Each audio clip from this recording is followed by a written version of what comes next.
सभी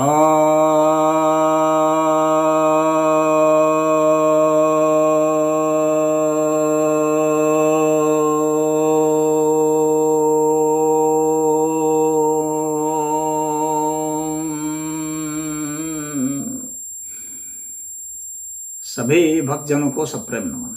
भक्तों, आज आपकी जिज्ञासाओं का समाधान लेकर के आया हूँ। एक जिज्ञासा है, एक भक्त हैं चीन का करके, वो लिखते हैं, नमस्ते, आपने कई तरह के शास्त्र और विषयों का अध्ययन किया है। मैं आपसे एक सलाह चाहता हूँ। मुझे ये मिडिल क्लास वाला जीवन जीना नहीं है। मैं पढ़ाई में अच्छा हूँ, लेकिन मैंने देखा कि पढ़ लिख कर नौकरी ही मिलती है। मैं कुछ बड़ा करना चाहता हूँ। मुझे राजा बनना है। 1000 लोग मेरा नाम सुनकर जैसे कांपे हैं। मुझे कौन कौन से गुण अपने अंदर डेवलप करने होंगे?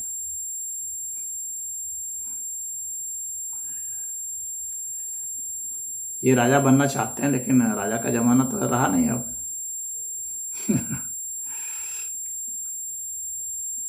तो अब यहाँ राजा के स्थान पर शासक की बात हो सकती है कि मैं इन्हें शासक बनना चाहता हूँ। और शासक बनने के लिए तो आपको चुनाव लड़ना जरूरी है। चुनाव लड़ करके जीत करके आप जाएंगे किसी पार्टी से, तभी आप कहीं के मुख्यमंत्री या प्रधानमंत्री बन सकते हैं। और चुनाव लड़ने के लिए बहुत सारी चीज़ों की ज़रूरत है, लेकिन प्रथम चीज़ तो यह है कि आपके पास धन होना चाहिए। धन में वह शक्ति है जो आपको किसी भी क्षेत्र में, जो सांसारिक क्षेत्र है, उसमें सफलता दिलाती है। और धन के लिए आपके पास पर्याप्त बुद्धि होनी चाहिए, बिजनेस की बुद्धि।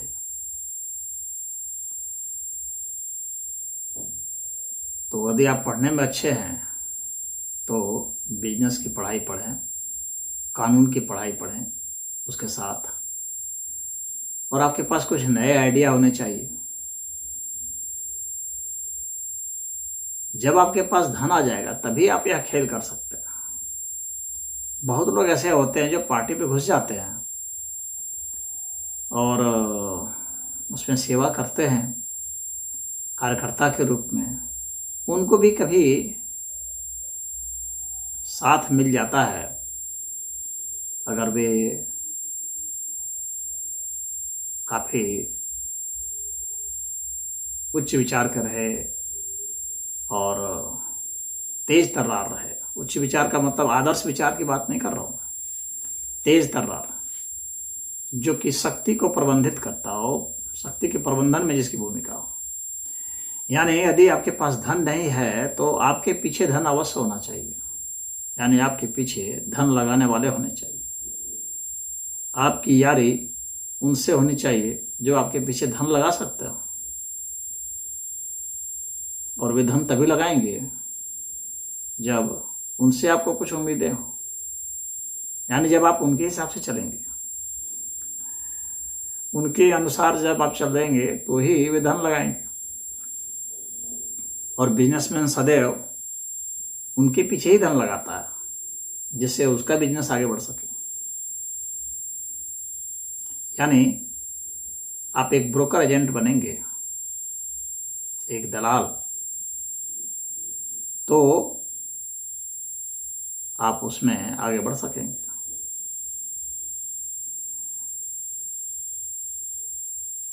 तो ये जो एक सर्किल है, खेल है, जिसमें कि आप उसको बढ़ाते हैं, वह आपको बढ़ाता है।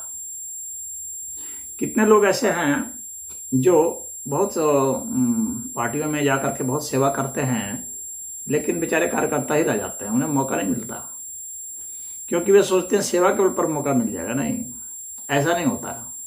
बहुत ऐसा बिरला हो सकता है, कभी हो जाए भाग्यवश, लेकिन ऐसा होता नहीं है अमूमन। आपके पीछे आपकी कुछ शक्ति होनी चाहिए, पार्टी के भीतर आपका समर्थन होना चाहिए, आपके पीछे लोग होने चाहिए, विशेषकर वे लोग तो अवश्य होने चाहिए जिनके पास पैसे हों, क्योंकि वे ही आपके वो होते हैं सपोर्टर। और बड़े बड़े जो उसमें जब कोई प्रवेश करता है राजनीतिक पार्टी में, तो वह पता लगा लेता है कि प्रभावशाली लोग कौन कौन से हैं जो कि लोगों में अपना प्रभाव रखते हैं, जिनके पास वोट बैंक है, चाहे वे समाज सेवी हों, चाहे वो बड़े बड़े नामचीन कोई भी शख्स हो किसी क्षेत्र का, चिकित्सा जगत का क्षेत्र का हो या औद्योगिक घर का हो या व्यापारिक जगत का हो, ये सब है। तो इन सब के लिए आपको पर्याप्त आपके पास वाक शक्ति होनी चाहिए, प्रभावशाली शक्ति होनी चाहिए। और सबसे बड़ी बढ़कर के बात कि आप किसी के काम आने वाले होने चाहिए। आप किसका काम करा सकते हैं, क्योंकि जो काम करा सकता है उसी की पूछ। आज खाली अल्फाजी भाषणबाजी देने वाले की पूछ नहीं होती। तो जितने लोगों का जो काम करा सकता है, जिसके पास उतना पीआर है यानी पर्सनल रिलेशनशिप है, वही काम करा सकता है और फिर उसी के पीछे लोग पड़ जाते हैं, यानी उसके सपोर्टर हो जाते हैं। तो क्या आप काम करा सकते हैं? आप में इतनी क्षमता है, जहाँ जहाँ काम करा सकते हैं, यदि काम करा सकते हैं तो ठीक है, फिर आप आगे बढ़ सकते हैं। अगर काम नहीं करा सकते हैं तो नहीं। तो इन सब का कितना कॉम्बिनेशन जिस व्यक्ति के पास होता है वही फिर आगे बढ़ जाता है। तो इसके अलावा अगर जनता आपके साथ में हो तो फिर ठीक है। जनता साथ में कब होगी? जब जनता का आप काम करा सकते हैं। तो उसके लिए श्रेष्ठ विचार चाहिए, नए विचार चाहिए, आंदोलन चाहिए। जनता का साथ ले सकते हैं आप, लेकिन जो अभी मुख्य फार्मूला है वह जनता का साथ का फार्मूला नहीं है। जनता का साथ का फार्मूला तो उनका है जिनको कि आंदोलन करना है, नए विचारों को ले जाना है। लेकिन जिनको सत्ता में आगे जाना है किसी तरह से, उनके लिए तो जो प्रभावशाली लोग हैं उन लोगों का काम जो करा सकता है। यानी जो छोटे प्रभावशाली लोग हैं उनका काम बड़े प्रभावशाली लोगों के संपर्क में आप करा सकते हैं। यानी दो आदमी के बीच की आपको सीढ़ी बनने की क्षमता होनी चाहिए। यही व्यवहारिक राजनीति है। अगर आप उसका काम करा सकते हैं वो आपको सपोर्टर हो जाएगा। ऐसे ऐसे अगर 100 आदमी को सपोर्टर आपने बना दिया तो आपका एक अच्छा ग्रुप बन जाएगा। फिर आपकी एक लॉबी हो सकती है उसमें टिकट पाने वालों में। ये फार्मूला अपनाते हैं, फिर पार्टी के भीतर भी अपना वे गेम खेलते हैं उसी तरह का। तो इस तरह से वे सत्ता के कॉरिडोर में पहुंच जाते हैं। फिर एक बार जब उसे प्रवेश कर गए तो वो खुद जानने लग जाता है कि मुझे कहाँ किसके साथ कौन सी डीलिंग करनी है। इसी प्रकार की डीलिंग धीरे बाद में इंडस्ट्रियल हाउसेस से वो करते हैं, बड़े बड़े बिजनेस हाउस से करते हैं, वोट बैंक से करते हैं। अलग भिन्न भिन्न प्रांतों में भिन्न भिन्न जातियों के वोट बैंक हैं, उनके ठेकेदार हैं, उनसे संपर्क करते हैं। तो वे वो संपर्क करते हैं, मतलब कि वहाँ संपर्क क्या होगा, वहाँ तो पैसा खाएंगे। तो जो पैसा खाएगा उसका वो काम करेगा। तो जितने हैं छोटे छोटे सब समिति वगैरह बनाए हुए हैं, छोटी छोटी समितियाँ बनी हैं अलग अलग भिन्न भिन्न बिरादरी की, जातियों की, उसके अपने एजेंट होते हैं, अध्यक्ष हैं, ये सब इस तरह का नाम रखे होते हैं। उनसे वे संपर्क कर लेते हैं, उनको खिलाते हैं, पिलाते हैं, पैसे देते हैं। सारा खेल अंततः है जो है फिर पैसे पर आता है और उनको अपने पक्ष में कर लेते हैं। तो वे उसके लिए ग्राउंड लेवल पर वोटिंग कराते हैं। पैसे खाते हैं और उनके संपर्क में जो है उनको खिलाते हैं, फिर वे अपने करीबियों को देते हैं पैसे, स्त्रियों को पैसे पहुंचाते हैं, सामान पहुंचाते हैं, साड़ी पहुंचा रही है, कुछ पहुंचा रही है, इस तरह से वे लोग जो हैं अपना मैनेज करते हैं।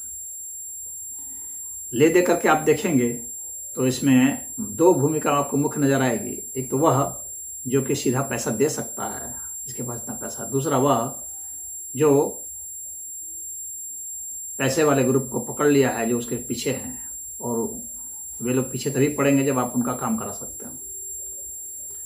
तो फिर उसके लिए आसानी हो जाती है कहाँ कहाँ तोड़ना है, और तोड़ना क्या है, पैसे से ही तोड़ते हैं लोग और काम कराने से। तो यह क्षमता जब आ जाती है तब आपके पास वो पावर आ जाता है जिसकी आपको तलाश है। तब आप के पीछे भी भीड़ है, आपके सपोर्टर हैं, आप कहीं सभा कर सकते हैं, कहीं रैली निकाल सकते हैं, कहीं आंदोलन कर सकते हैं। तो इस प्रजातांत्रिक व्यवस्था में आपका जलवा होगा। फिर आप टिकट लें, नेता बने और आगे जाएं। तो शासक बनने का ये दो रास्ता है। जो बनी बनाई पार्टी है उसमें घुस जाएं और वहाँ पर इस तरह खेल खेलें, और दूसरा है कि जनता के हित के लिए काम करें, सोचें, जन आंदोलन। तो उनके पास इनडायरेक्ट पावर होता है, क्योंकि वे जो शासक है उसको भी गिरा सकते हैं, उसको तोड़ सकते हैं, हटा सकते हैं, वे जनता का काम कराते हैं। तो इस तरीके से आपको अपने स्वभाव के अनुरूप चुनना है, किंग मेकर बनना है कि किंग बनना है। तो किंग बनना है तो उसमें प्रवेश करके आपको चुनावी राजनीति में उतरना पड़ेगा। तो आप देख लीजिए आप में क्या क्षमता है। पैसे वालों को साथ ले सकते हैं, काम करा सकते हैं उनका, या आप स्वयं पैसा वाला बन सकते हैं। तो इस दो रास्ते से आप चलेंगे तो ही आप आगे बढ़ पाएंगे। लेकिन इसमें आपने जो एक बात लिखी है, इससे मैं राजी नहीं हूँ। जो शासक बनते हैं वो इसलिए नहीं बनते हैं कि दूसरे को कपाएं। शासक की जो है वह इसलिए है कि लोगों का कल्याण कर सके, इसलिए सत्ता ली जाती है। लेकिन कुछ लोग जो दूसरों को डराने में अपना महात्म्य समझते हैं, दूसरों को भयभीत करने में, दूसरे को उत्पीड़ित करने में, दूसरों को परेशान करने में, दूसरों का शोषण करने में, वे लोग सोचते हैं कि हम कपा दें फिर उनका शोषण करें। भाई क्यों कपाना चाहते हो सामान्य आदमी को? बेचारे लोग वे तो खुद ही कांप रहे हैं बिना कपाए हुए। उनको आप कपाना चाह रहे हैं, जीने भी नहीं देना चाह रहे हैं। तो इस तरह की सोच को आपको थोड़ा बदलने की ज़रूरत है कि हम जो है ऐसा सोच न रखें जिससे कि लोगों को उत्पीड़ित किया जाए। आप कल्याणकारी कार्य की ओर मुड़ सकते हैं जिससे कि लोगों के दिल में प्रेम की उत्पत्ति हो और प्रेम से लोग चाहें आपको। ऐसा इसलिए कि आप उनका भला कर सकते हो, उनके लिए सोच सकते हो, उसमें आपका भी कुछ भला हो जाएगा। लेकिन ये कपाने वाली जो बात है ये तो बहुत डेंजरस है, और ये आपकी एक ऐसी जगह है जहाँ से आपको सुधार की ज़रूरत है, जहाँ से आपको फिर से सोचने की ज़रूरत है।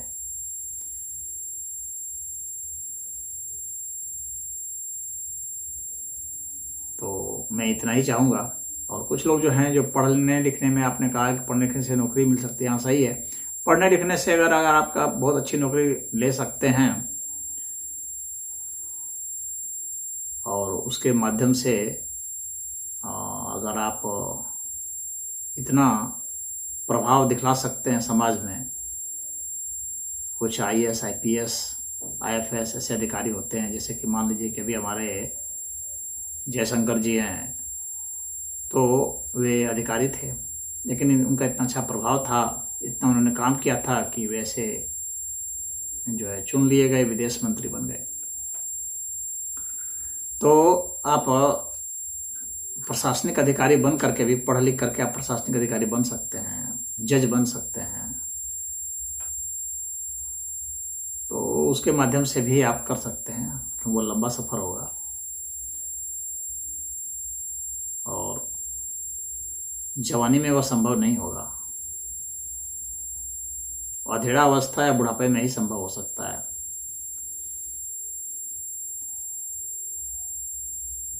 तो जवानी के लिए तो सीधे आपको उसमें प्रवेश करना पड़ेगा, राजनीति में। तो उसके लिए धन कमाने की ताकत या धनाढ़ियों को अपनी ओर लाने की ताकत ये चाहिए। तो आप ऐसा कर सकते हैं, या फिर जन आंदोलन खड़ा करें, जिससे कि आप स्वयं भी उन जन आंदोलन की बदौलत आप डायरेक्ट बिना किसी की सिफारिश के आप एंटर दे सकते हैं जनता के समर्थन से। यह कार्य काफ़ी कठिन होता है, इससे भी उसके लिए श्रेष्ठ विचार भी चाहिए होते हैं। तो आप इनमें से कोई भी एक रास्ता चुन सकते हैं। तो मैं समझता हूँ कि आपके दिशा निर्देश के लिए इतना काफ़ी है। बाकी आप स्वयं जब प्रयोग करेंगे, अनुसंधान करेंगे, तो काम जो है आपको विचार देगा, विचार से फिर आप काम करेंगे। इस तरह से आप अपना आगे बढ़ सकते हैं। हरि ओम।